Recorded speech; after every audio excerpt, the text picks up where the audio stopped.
If I told you that I was in severe, widespread chronic pain right now, would you believe me? Unfortunately, not everybody does.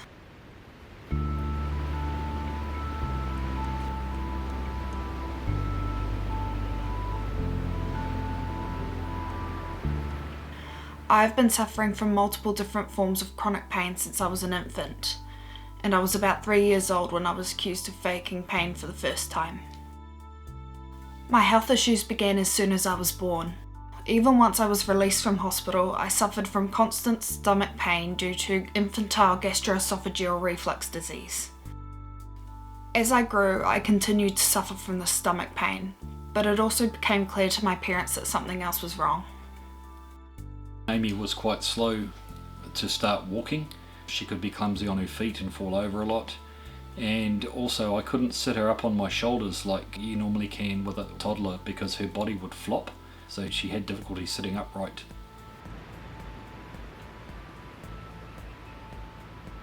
Amy had multiple ACC claims before she was a preschooler due to her clumsiness.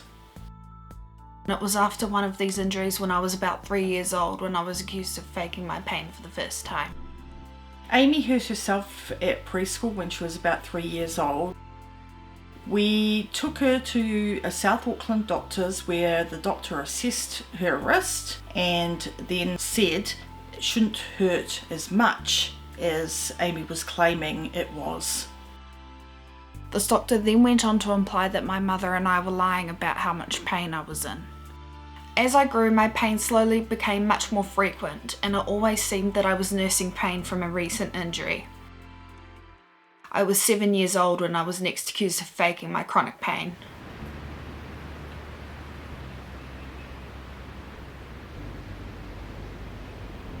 In 2007, Amy went for a checkup at Waikato Hospital with a paediatrician.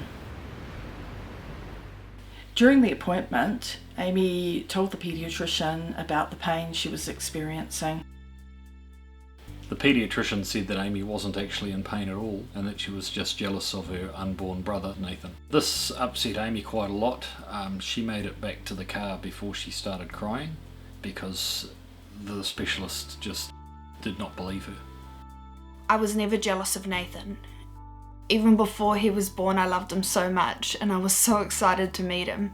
We've always been close. The next year, when I was 8, I was complaining of being in constant pain.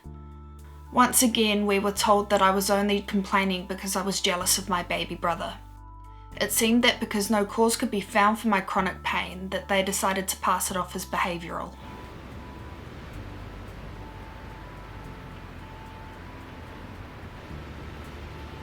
It was within a year of this last accusation that my widespread pain became noticeably disabling. Early 2009, we moved from Hamilton to Auckland, and we had hoped to leave the awful experiences at Waikato Hospital behind us. Unfortunately, this wasn't the case. When my parents and I went to see Kids First regarding my pain management, it became clear that my treatment there was going to be no better than it was at Waikato.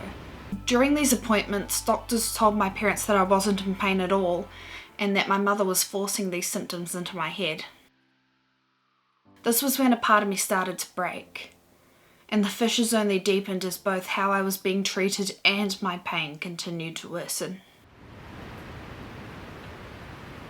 By the age of 9, I was on crutches a majority of the time, and I was struggling to function as a child should. My back and my hips were in constant pain. This pain was severely impacting my sleep, my mood, and my ability to participate in sports. As my family and I continued to be accused of attention seeking, I became so hurt and emotionally fatigued that I stopped talking as much in medical appointments.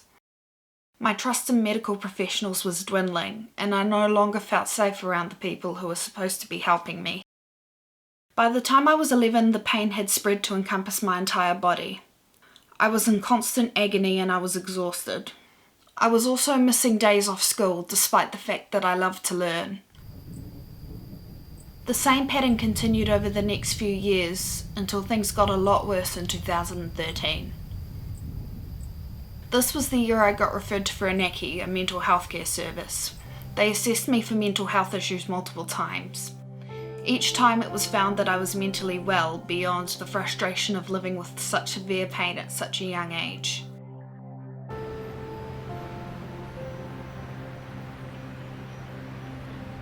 When Whirinaki couldn't find a mental health issue to blame my complaints of pain on, they seemingly decided to try blame my parents instead.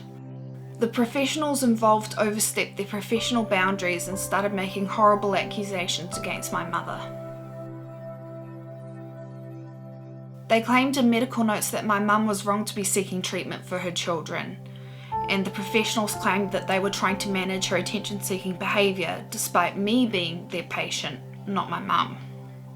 When we dealt with Whirinaki, they couldn't find a reason for Amy's pain, couldn't diagnose anything, so they looked to blame Kathleen and I.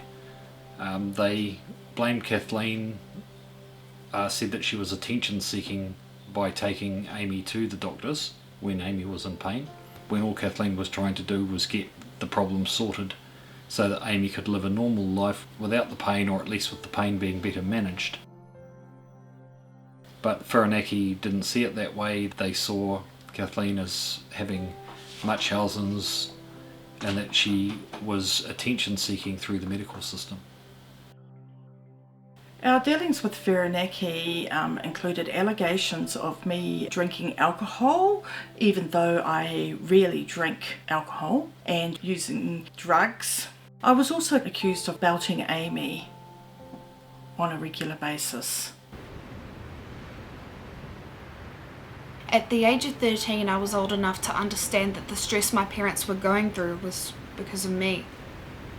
I watched as they grew more and more upset at how we were being treated, and a heavy guilt settled into my gut. If I could just stop feeling this pain and be the normal kid they deserved, then they wouldn't have to fight so hard for me anymore. During that year, I became so distressed that I decided I didn't want to go to medical appointments anymore. I felt frustrated and invalidated by how my family were being treated. Of course, I ended up going to these appointments anyway, and the abuse continued.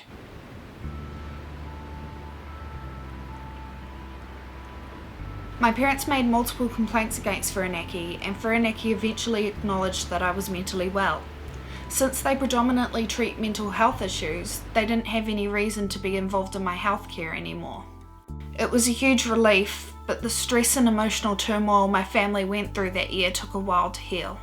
This whole process with Whirinaki put a lot of stress on our family. It put a lot of stress on Amy because nothing was being done about her pain. It put a lot of stress on my wife because of the accusations that she was making things up and that she was just seeking attention, when really what she wanted was the issue to be diagnosed and dealt with so that Amy could live as normal a life as possible. We feel that the people we dealt with at Whirinaki were very unprofessional and completely mishandled the entire situation. In the next few years, though I was continuing to face awful treatment from some organisations within the health system, I was also starting to get some answers.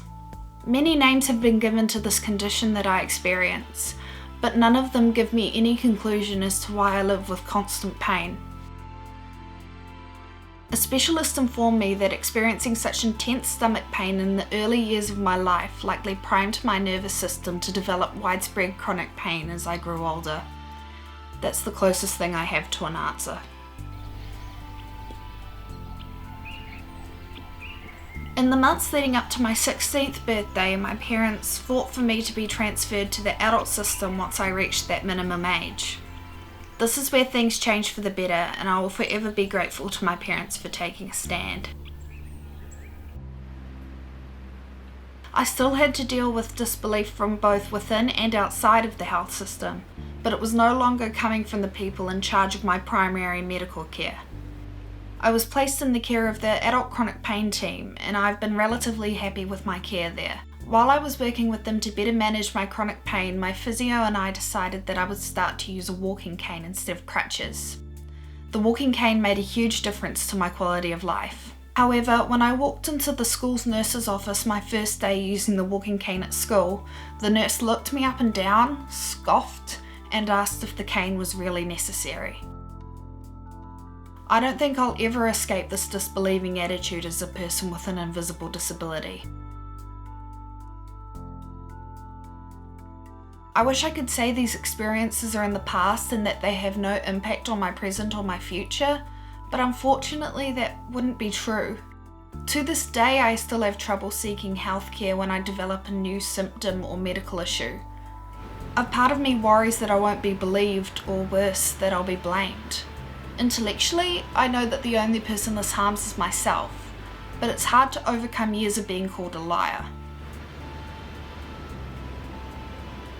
The New Zealand medical system needs to change the way they treat children with invisible disabilities, especially children with chronic pain. I refuse to sit silently and watch a new generation of families be treated the way mine was. I've suffered a lot in my life. I won't let that suffering go to waste. I refuse to be invisible any longer.